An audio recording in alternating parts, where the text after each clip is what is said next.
Dan saya Dwinda Putri Melandari dengan NPM 2020 1450 1188.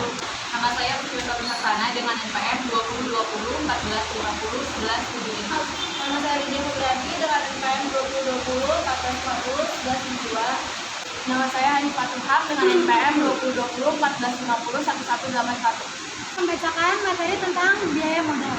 Yang pertama ada pengertian biaya modal. Pengertian biaya modal adalah biaya real yang harus ditanggung perusahaan karena digunakannya modal yang digunakan untuk berinvestasi. Karena sifatnya sebagai biaya, maka biaya modal juga diartikan sebagai batas minimum tingkat hasil yang harus dicapai perusahaan agar perusahaan tidak dinyatakan merugi. Ilustrasi biaya modal yang pertama ada, misalkan perusahaan mengerjakan proyek jangka waktu tidak terbatas yang didanai 100% dengan menggunakan utang yang membayarkan tingkat bunga sebesar 20% per tahun. Berapa tingkat keuntungan yang disyaratkan oleh pemberi utang? Jawabannya, tingkat keuntungan yang disyaratkan pemberi utang adalah 20%. Biaya modal utang tersebut 20% sebelum pajak. Proyek tersebut harus bisa menghasilkan minimum keuntungan bersih 20% agar bisa menutup biaya utang tersebut. Yang kedua ada konsep biaya modal. Konsep biaya modal erat hubungannya dengan konsep mengenai pengertian tingkat keuntungan yang disyaratkan atau required rate of return. Tingkat keuntungan yaitu sebenarnya dapat dilihat dari dua pihak, yaitu dari sisi investor dan perusahaan. Dari sisi investor, tinggi rendahnya required rate of return merupakan tingkat keuntungan yang mencerminkan tingkat resiko dari aktiva yang dimiliki. Sedangkan bagi perusahaan yang menggunakan dana atau modal, besarnya merupakan biaya modal cost of capital yang harus dikeluarkan untuk mendapatkan modal tersebut. Ada sumber dana jangka panjang. Sumber dana jangka panjang merupakan sebuah bentuk pendanaan yang dipakai untuk memenuhi kebutuhan perusahaan dengan jangka waktu pengembalian serta perolehan manfaat dalam waktu cukup lama. Pendanaan ini diperlukan untuk memenuhi kebutuhan terhadap dana dalam jumlah besar sebagai investasi perusahaan. Alasannya adalah ketiadaan laba perusahaan untuk mencukupi kebutuhan pendanaan.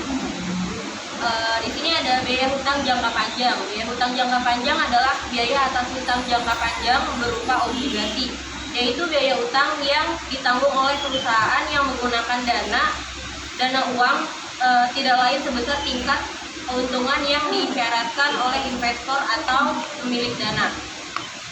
Berikut ada rumusnya, yaitu rumusnya KD sama dengan KB dalam kurung 1 dikurang tak. Keterangannya, KD adalah biaya utang setelah pajak, KB adalah biaya utang sebelum pajak, dan tax adalah tax rate atau tingkat pajak. Selanjutnya ada biaya saham prefer. Saham prefer mempunyai karakteristik gabungan antara utang dengan saham karena merupakan bentuk kepemilikan atau saham, tetapi dividen yang dibayarkan mirip dengan bunga karena bersifat tetap pada umumnya. Biaya saham prefer diperhitungkan sebesar tingkat keuntungan yang disyaratkan oleh pemegang saham prefer. Biaya saham prefer berupa dividen yang besarnya tetap. Pembayaran dividen saham prefer dilakukan setelah pendapatan atau laba dikurangi pajak, sehingga biaya saham prefer tidak perlu lagi disesuaikan atau dikurangi dengan pajak. Biaya penggunaan dana yang berasal dari saham prefer dapat dihitung dengan membagi dividen per lembar saham prefer dengan harga neto saham prefer saat penjualan. Rumusnya yaitu KP sama dengan DP per PN. Keterangannya, KP adalah biaya saham prefer, DP adalah dividen saham prefer tahunan, PN adalah harga saham prefer saat penjualan, dikurangi biaya penerbitan atau flotation cost jika ada. Biaya modal saham biasa. Biaya saham biasa atau cost of equity terdiri dari dua macam. Yang pertama, biaya saham biasa baru atau ekuitas eksternal. Yang kedua, biaya saham biasa atau ekuitas internal. Biaya saham biasa baru atau cost of new common stock merupakan biaya yang dikeluarkan oleh perusahaan untuk memperoleh dana dengan menjual saham biasa baru. Biaya saham biasa baru biasanya lebih tinggi dari biaya saham biasa karena penjualan saham baru memerlukan biaya emisi atau flotation cost. Biaya emisi akan mengurangi penerimaan perusahaan dari penjualan saham.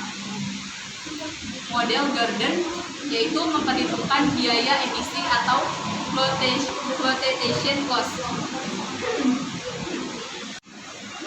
Rumus sama dengan KC sama dengan D1 per P0 1 MIP F ditambah G, di mana KC sama dengan biaya saham biasa baru, D1 sama dengan dividen yang diharapkan pada akhir tahun pertama, P sama dengan harga jual saham biasa baru, G sama dengan pertumbuhan dividen saham per tahun, F sama dengan flotation cost.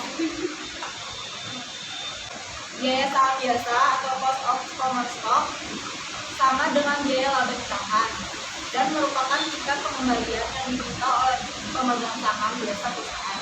KC sama dengan D1 per P0 ditambah G, di mana KC sama dengan biaya saham biasa, D1 sama dengan dividen yang diharapkan pada akhir tahun pertama, P sama dengan harga jual saham biasa, G sama dengan pertumbuhan dividen saham per tahun. Biaya laba ditahan.